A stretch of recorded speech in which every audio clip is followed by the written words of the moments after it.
आज के इस आधुनिक युग में हरियाणा में एक ऐसी जगह है जहां विज्ञान के नियम काम नहीं करते। एक ऐसी जगह जहां आज भी 9वें गुरु तेग बहादुर जी के चमत्कार साइंस पर भारी पड़ते हैं। हैरान रह जाएंगे आप ये जानकर कि इस जगह आज तक कोई भी दही नहीं जमा पाया। बड़े बड़े वैज्ञानिकों ने कोशिश की पर सब हार गए।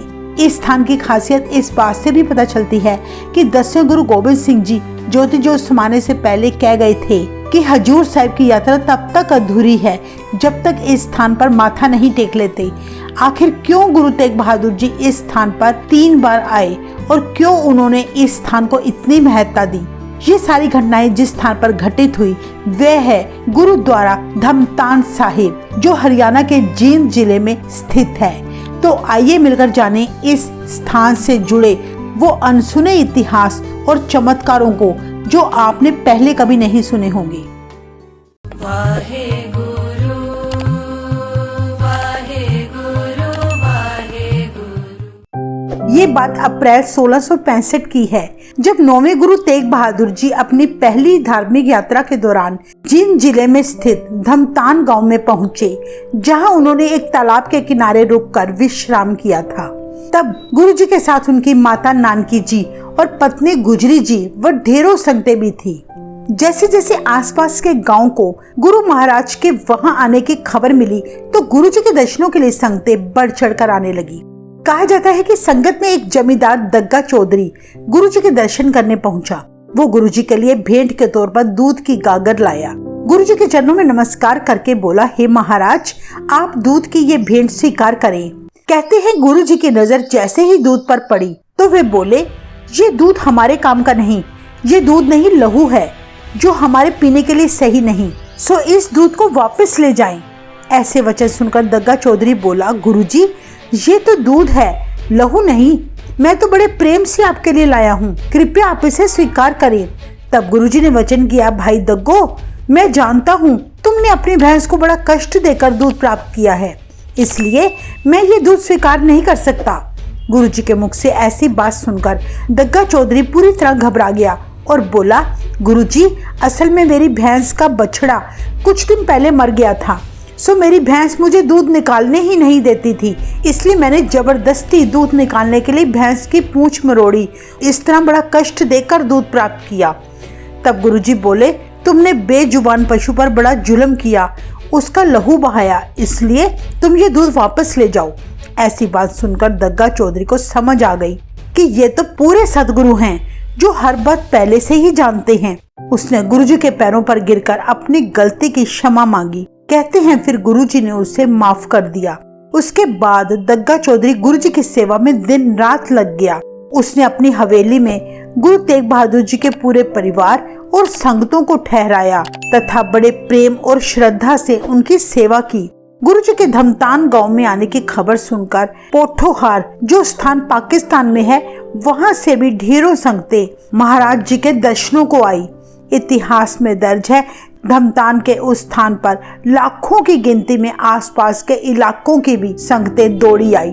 गुरु जी इस स्थान पर करीब 3 महीने तक ठहरे। गुरु जी ने वहां रहते हुए धमतान के स्थान को सिक्खी प्रचार का मुख्य केंद्र घोषित कर दिया। इसके बाद गुरु जी ने वहां से जाने का विचार किया। ढेरों संगतों द्वारा माया भेंट करने पर काफी धन इकट्ठा हो चुका था। तब गुरु जी ने संगतों का सारा धन और अपने से कुछ मोहरें भाई दग्गो को दी और आदेश दिया, भाई दग्गो, ये स्थान बड़ा खूबसूरत है, तुम इस धन के साथ यहाँ आए लोगों के ठहरने के लिए एक धर्मशाला बनवाओ, ये धन खर्च करके बाग बनवाओ और एक बड़ा सा कुआं बनवाओ, बगीचे में तरह तरह के फलों के पौधे लगाओ। भाई दग्गो, ये बात याद रखना कि संगत का पैसा केवल संगतों के प्रयोग के लिए ही इस्तेमाल करना, ना कि अपने निजी प्रयोग के लिए। लोभ लालच मत करना। गुरुजी बोले, अगर तुमने संगत का पैसा निजी उपयोग में खर्च किया तो तुम्हारा कुछ नहीं बनेगा, बल्कि तुम्हारा सब कुछ बेकार जाएगा। इतने वचन कहकर फिर गुरुजी वहां से वापस अनंतपुर साहिब की धरती पर आ गए। ये सारी साखी भाई संतोख सिंह जी की महान रचना सूरज प्रकाश ग्रंथ से ली गई है, जो सिख इतिहास की सबसे भरोसेमंद और प्रसिद्ध पुस्तक है। इस पुस्तक में गुरु तेग बहादुर जी से जुड़ी बहुत सारी साखियां बेहद सरल तरीके से समझाई गई हैं। अगर आप सूरज प्रकाश ग्रंथ खरीदना चाहते हैं तो स्क्रीन पर दिए गए हमारे इंस्टाग्राम हैंडल पर हमें मैसेज करें। हमारे इंस्टाग्राम हैंडल का लिंक आपको डिस्क्रिप्शन में भी मिल जाएगा। आपका मैसेज मिलते ही हम आपको ये पुस्तक आपके घर तक पहुंचा देंगे। कहा जाता है कि गुरु जी के वहां जाने से कुछ दिनों बाद ही भाई दग्गो इतना सारा धन देखकर लालच में भर गया। गुरु जी के दिए धन से उसने अपने ही खेत में अपने निजी उपयोग के लिए एक बड़ा सा कुआं बनवाया, पर कुआं अगले ही दिन अपने आप टूटकर गिर गया। इसके बाद फिर दग्गो ने कुआं 2 बार चिनवाया, तब भी कुआं टेढ़ा बना। गुरु जी की आज्ञा के विपरीत चलने के कारण उसकी सारी कोशिश नाकामयाब सिद्ध हुई। दग्गो ने ना कोई संगत के लिए बगीचा बनवाया, ना ही धर्मशाला। जैसे स्थान पहले था अभी भी वैसा का वैसा ही था।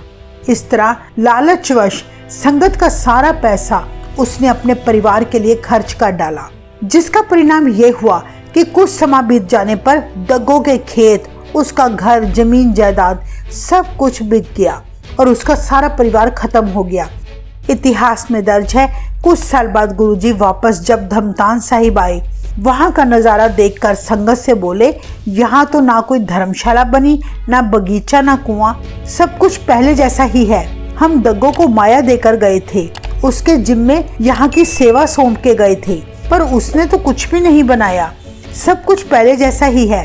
तब संगत ने हाथ जोड़कर गुरु जी से कहा, हे महाराज, आप इस स्थान की सेवा भाई दग्गो को देकर जरूर गए थे, पर उसने ये नहीं कि कुआं नहीं बनवाया। कुआं तो बनवाया, पर अपने खेत में बनवाया। ना ही उसने कोई बाग बनाया, ना कोई धर्मशाला, बल्कि सारा संगत का पैसा दग्गो खा गया। तब गुरु तेग बहादुर जी के मुख से स्वाभाविक ही वचन निकला, जो गुरु की संगत की माया खाता है उसका कुछ नहीं बचता। कहते हैं तब संगत ने बताया, महाराज, आपकी कही बात सही है। दग्गो का सारा परिवार, उसकी सारी संपत्ति अब नष्ट हो चुकी है। गुरु तेग बहादुर जी चाहते थे अब धमतान स्थान की सेवा किसी विश्वसनीय व्यक्ति को सौंपी जाए। कहते हैं उस समय गुरु जी की संगत में एक सेवक थे, भाई रामदेव जी, जो गुरु जी की बड़ी सेवा किया करते। गुरु जी जहाँ भी जाते, भाई रामदेव पानी की गागर भरकर गुरु जी के घोड़ों, बैलों और संगतों को पिलाया करते। जहाँ गुरु जी दीवान सजाते, वहाँ भाई रामदेव जी पानी का छिड़काव करते, ताकि गुरु जी पर धूल मिट्टी ना उड़ सके। भाई रामदेव जी बड़ी दूर दराज से ढेरों गागरे पानी की भरकर लाया करते। वे 24 घंटे गुरु घर के लिए जल की सेवा करते रहते। इतिहास में दर्ज है कि दिन रात जल की गागर ढोने से उनके सिर में कई जख्म हो गए थे। एक दिन भाई रामदेव जब अपने बाल संवार रहे थे तो गुरु जी की माता नानकी जी ने भाई राम जी के सिर में जख्म देखे। इस पर माता जी बोले, भाई रामदेव, तू धन्य है, तूने बड़े प्रेम से गुरु घर की सेवा की, तूने अपने शरीर की भी परवाह ना की। भाई रामदेव जी बोले, माता जी, आप सही फरमाते हैं, मुझे सच में अपने शरीर की कोई परवाह नहीं। अगर गुरु के दर मेरी सेवा प्रवान हो गई, इससे अच्छी बात और क्या हो सकती है। इतने वचन कहकर भाई रामदेव फिर से जख्मी सिर पर गागर रखकर दरिया से पानी ढोने चले गए। ये सारी घटना धमतान के इसी स्थान पर घटित हुई थी।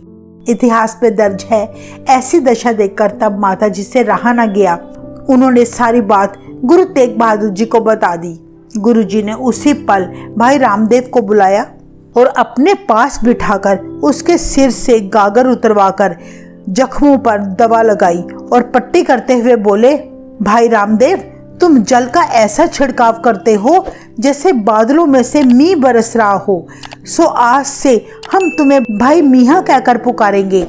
इस तरह भाई रामदेव की निष्काम सेवा से खुश होकर गुरु जी ने अपने सेवक का नाम भाई मीहा रख दिया और उसके साथ वचन किया, तेरी सेवा गुरु घर में परवान हो गई है, जो मांगना है मांग ले। तब भाई मियाँ जी बोले, हे सच्चे पातशाह, मैंने बस आपकी सेवा ही मांगी थी, आगे भी यही मांगता हूँ, ताकि मैं सारी उम्र आपकी सेवा करता रहूं। फिर गुरु जी ने भाई रामदेव को इसी स्थान का मुखी चुन लिया, जिन्होंने आगे चलकर पूरा जीवन सिक्खी का प्रचार किया। इस स्थान से वापस जाते वक्त गुरु जी ने उसे एक नगाड़ा, एक बैल, एक झंडा और एक घोड़ा दिया। साथ ही उसे उपदेश दिया कि वो खुद वाहिगुरु का जाप किया करे और दूसरों को भी जपाए। गुरु जी ने पहले धमतान के स्थान की सेवा दग्गों को सौंपी थी, पर बाद में भाई मीहा जी ने वे सारे कार्य बड़ी श्रद्धा और प्रेम से संपूर्ण किए। आगे चलकर भाई मीहा बहुत महान गुरसिख बन गए। गुरु तेग बहादुर जी ने भाई मीहा जी को जो ढेरों बख्शीशों से नवाजा था, उसी के कारण आज जींद शहर में बना गुरुद्वारा धमतान साहिब 500 एकड़ की जमीन पर किले की तरह स्थापित है। गुरु जी ने इस स्थान को ढेरों बख्शीशें दी हैं। लोगों का मानना है कि जो भी यहाँ के सरोवर में सच्चे मन से स्नान करता है, उसके चमड़ी के रोग ठीक होते हैं। अब हम इस स्थान से जुड़ी बेहद रोचक घटना बताने जा रहे हैं। सन 1675 में जब गुरु तेग बहादुर जी आनंदपुर साहिब से दिल्ली शहीदी देने जा रहे थे, तब रास्ते में गुरु जी तीसरी बार धमतान के स्थान पर रुके थे। संगतें गुरु जी की शहीदी की खबर सुनकर बड़ी भावुक थी, इसीलिए संगतें लाखों की संख्या में गुरु जी के आखिरी दर्शन करने बढ़ चढ़कर इसी स्थान पर पहुंची थी। उस वक्त गुरु जी ने अपने कुछ सेवकों को आदेश दिया, जाओ जाकर संगतों के लिए गांव से दूध लेकर आओ। जब सिख दूध लेने गांव गए तो सभी लोगों ने दूध देने से उन्हें मना कर दिया। सिख खाली हाथ गुरु जी के पास आए और बोले, हे महाराज, हमें किसी ने भी दूध नहीं दिया। कहते हैं तब गुरु जी ने हुक्म दिया, जाओ फिर से जाकर उनसे दूध की मांग करो। जब सिख दोबारा गांव वालों के पास दूध मांगने गए तो उन्होंने कहा, हमने तो दूध का दही जमा दिया है। गुरु के सिख फिर खाली हाथ लौटे। गुरु जी ने पूछा, हाँ भाई, दूध ले आए हो? सिख बोले, गुरु जी, गांव वालों का कहना है हम दूध तो दे देते, पर सारे दूध का दही जमा चुके हैं।